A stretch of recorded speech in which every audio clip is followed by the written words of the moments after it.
welcome back to my channel, Learn Arabic with Amal.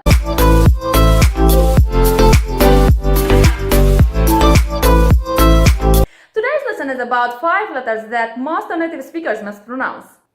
عين, غين, فاء, قاف, كاف, أع, أغ, أف, إق, K. Remember last lesson that we divided the throat to 3 parts? Make sure that you see it. I put it in the description box. So we said last lesson that ha comes from the middle part of your throat and kha comes from the nearest part of your mouth. Now the first letter is ayn. A comes from the same part of ha, but your throat should be closer, like a, whereas okay, like ainab, grape.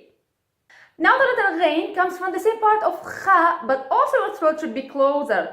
There is kind of vibration, but your throat should be closer. For the letter ghain, it's similar that when we were kids. I don't know if this is international, but we used to put water in our throat and like try to gargle, like this is the sound. Or even when your throat hurts and you have that kind of medicine, you put it inside your mouth and you try to gargle in order to heal it, like an example for this, like gharib, stranger, or even strange for things. The letter F from the mouth, F is normal, it's like English. Now the letter Q. A lot of non-native speakers, they mispronounce Q and they pronounce it like K, because K is normal, it's like English, but Q is different. So it makes a huge difference when it comes to some words like al-qalb, the heart, and al-kalb, the dog. The difference in pronunciation between K and Q is shown at this figure. And to make this idea clearer, let's consider that this is your tongue and this is your throat. Okay? This is your tongue and this is your throat. So K, you make the tongue touch like normally. Okay? But Q, you lift your tongue up and backwards. Up, qa, whereas k is normal, qa. Okay? So as we said, the first letter for today is ayn.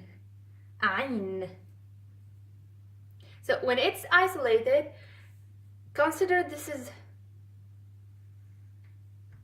the line. So if I want to write ayn, it's this shape, like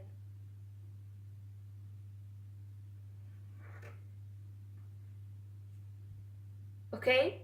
Also it goes under the line. When it's initial, this is the line, so it's like starting with this ayn.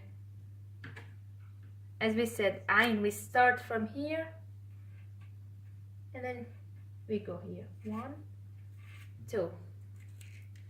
Initial, it has this shape. Middle, it connects with both letters, so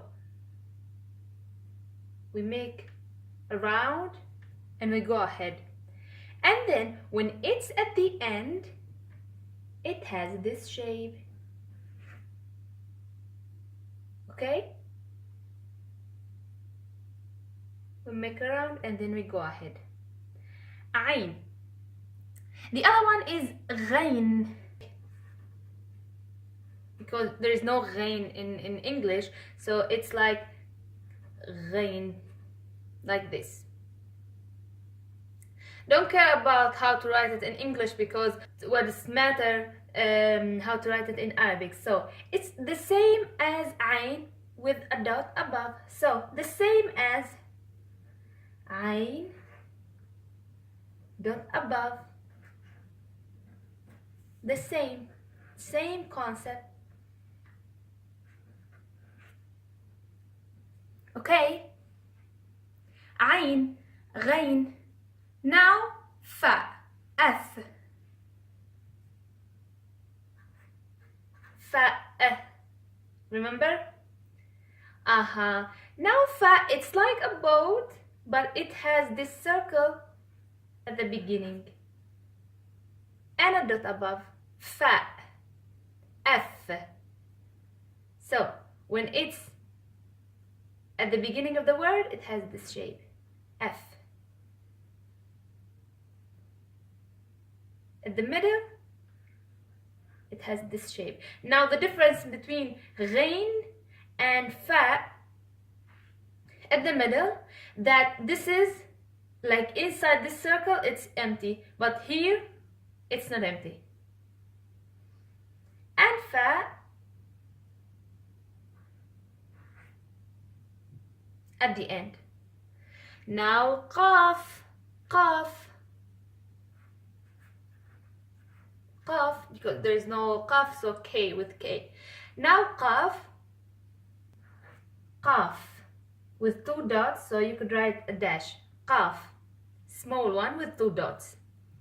The same thing. Qaf, qaf, and qaf. Okay. So the last letter we're gonna learn today is kaf. K. Kaf. Remember that it's different from qaf in the pronunciation, so it's written the same in English, because in English you know that there is no qaf, and when it's isolated it has this shape, and inside there is hamza. K. This shape. In initial, it has different types of writing. One could write like this, like L, and it has this diagonal at the beginning. One could write it like this. You could write it the way that you want. And in the middle, it connects also between 2 letters. So you could write it like this. For me, I write like this. You could write it like this. Or even, for example, if I have letter alif, for example, after, so I could write it like this. So this is kaf, and I have letter alif after. And at the end, it's just like isolated, and it has, gives a hand to the letter before. So this is kaf at the end. So guys, I hope you find it useful. If you like it and you want me to complete, please share it with your friends. And as usual, give it a thumbs up and leave your comments below. See you in next videos. Assalamu alaikum.